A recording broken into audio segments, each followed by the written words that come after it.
April 27, 1865. The Civil War had finally ended. The nation was exhausted, broken homes, empty chairs at dinner tables, and thousands of weary soldiers desperate to go home.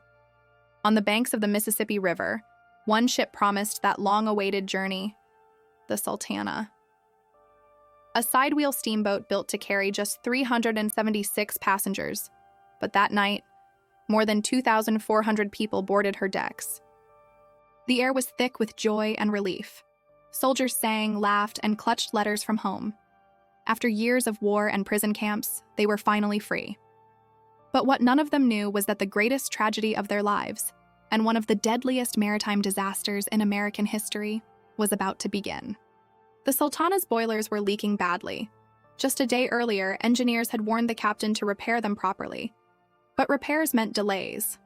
And delays meant losing government money, because the U.S. Army was paying $5 per soldier transported. So instead of replacing the boilers, a patch job was done. A temporary fix on a ticking time bomb. As the ship left Vicksburg, overloaded and unstable, its decks bent under the weight of men packed shoulder to shoulder. The river was swollen from spring floods, and the current was fierce.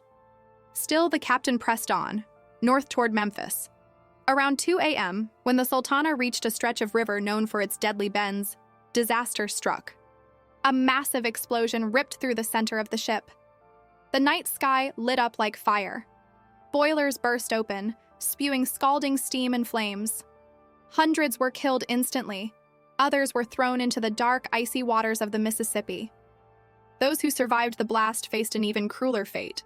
The ship's upper decks collapsed into the flames, and oil from the furnaces spread across the water, igniting it into a sea of fire. Some soldiers clung to floating debris. Others drowned, too weak to fight the current after years of starvation in Confederate prisons. When rescue boats finally arrived at dawn, the river was covered in bodies, a silent grave for over 1,800 souls. More than the Titanic, yet few remember their names today. And why? Because the tragedy was buried beneath the headlines. Just days earlier, President Lincoln's assassination had shocked the world.